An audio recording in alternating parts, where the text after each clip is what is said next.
What's up, guys? Dustin McDangles back here with another video. Welcome back to the channel, and in today's episode we're going to be going over and recapping Game 3 between the Boston Bruins and Florida Panthers. Before we do get into this video, if you guys are new to the channel, be sure to hit that subscribe button so you don't miss out on any future action, as well as drop a like on this video if you guys have been enjoying all of these different recap videos, and it does help out the channel a ton, so be sure to do so, guys. But without further ado, getting into this game, really at the end of the day, I thought the Bruins dominated throughout, scoring 4 straight goals before the Panthers kind of had some late goals at the end. They're taking advantage of a late 2-on-1 break off of a power play, as well as a scramble with an empty net in front, finding a way to get 2 goals. But overall, the Boston Bruins came out to play in this one. They showed up. They let the Panthers know that they are going to be a tough out, even though they are technically the better team. Looks like the Bruins shook up the lines a little bit. I really did like that line of Frederick Taylor Hall and Nick Foligno. Krejci was scratched this game, and they dominated from start to finish. Obviously, Panthers 2 late goals to be expected to get some goals in the game. And the Panthers also did pull Alex Lyon to put in Bobrovsky, so maybe we will see Bobrovsky start Game 4. At this point, there's really nothing to lose. Putting him in, maybe seeing if he can spark the team or play out of his mind. But looking at the stats, this game, 35-31 shots. Face-off percentage, this is probably the biggest disparity that we've seen throughout the playoffs so far. 61-39 in favor of the Panthers. Nobody scored on the power play. Over 4 for the Bruins, over 2 for the Panthers. Hits, 54-41, was another hit fest in favor of the Panthers. Blocks, 18-16 in favor of the Bruins. And then giveaways, pretty close, 14-11 in favor of the Bruins, with only giving the puck away 11 times in this game. Looking now at team stats, Taylor Hall, breakout performer, 1 goal, 1 assist. I'm pretty sure we talked about him being a breakout performer in one of the last episodes of the Bruins. 2 points today. DeBrusk, 2 assists. Pastrnak with a nice little goal today as well. Foligno had a very good game both on the offensive and defensive side of the puck. He played 13-37. Marchand, 1 assist, was kept pretty quiet. Only had 4 shots on goal, but he played very scrappy as he always does with 19-21 of ice time. Looking on the back end, I thought the Bruins played very good in their own D zone, not only their defense but forwards and goaltending alike. 29 out of 31 saves for Ullmark for a 9.35. Could have been better, but obviously the Panthers were able to sneak 2 past them at the end of the game.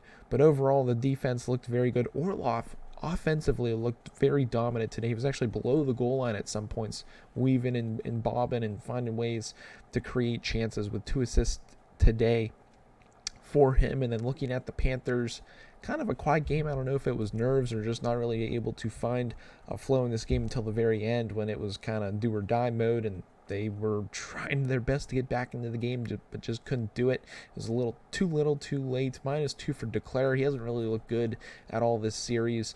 12:56 worth of ice time. Tkachuk kept very quiet. He did have 4 shots on goal, 3 hits, but no points whatsoever for Tkachuk. If the Bruins can continue to do that, take the best player for the Panthers out of this series, you can expect the Bruins to win this one.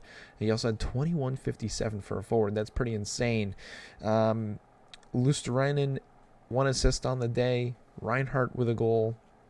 And then on the back end, Forsling did have a goal. Montour, -3. So their 2 top players for the Panthers really kept quiet, with Tkachuk. Barkov did have an assist, was a -1. But then their best defenseman, -3 on the day. 4 shots on goal, only 1 hit, with 23-22 worth of ice time. Nobody really else on the back end standing out, but I'd say the biggest point for the Panthers, Lyon, couldn't really stand up today. 8.85 save percentage, stopped 23 out of 26. They put Bobrovsky in between the pipes. He went 8 for 9 for an 8.89 save percentage. I expect the Panthers to go with Bobrovsky in Game 4 to see if they can shake things up and see if they can get it going with him. For the Bruins, Krejci was out today. I'm not entirely sure as to why, but does Bergeron make an appearance in this series in Game 4, or do they maybe save him if it does go to Game 5, or when it will go to Game 5 back on home ice? Maybe that's the play, but I'd say you try to get him in as early as you possibly can. But man, who knows? Maybe you don't want to shake up the Bruins' chemistry right now with those lines that they mismatched here today. But that's going to be an interesting one for Game 4. Game 3 recap is done and dusted.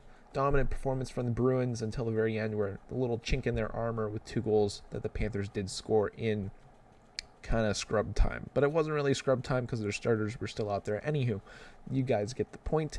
Going on to the Game 4 prediction, I expect a bounce back performance from the Panthers. I think the Bruins will find a way to weather the storm and maybe squeak out a 4-2 victory with an empty netter against the Panthers, taking the series 3-1 back to Boston with a chance for the gentleman's sweep 5-1 or 4-1 after 5. So I expect another big game from Taylor Hall. I don't think Marchand's going to be too quiet in the next game. Pasternak, I think, will continue his form.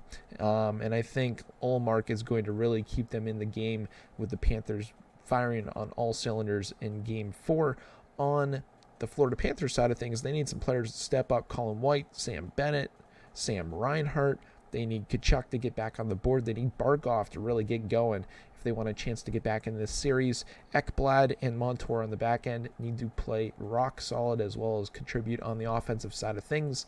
And I think Bobrovsky is going to be the starting goaltender, and he will need to stand on his head and carry the Florida Panthers if they want to get back in this series and tie it up at 2 going back to Boston. But let me know what your guys' thoughts are down below of Game 3 as well as predictions for Game 4 moving forward. Who are your biggest X factors throughout the rest of this series? I want to hear you guys down below in the comments. But that's going to be it for this episode today. If you guys did enjoy, be sure to drop a like on this video. If you guys are new, hit that subscribe button. But that's going to be it. I hope you guys have a good one. And as always, stay dusty.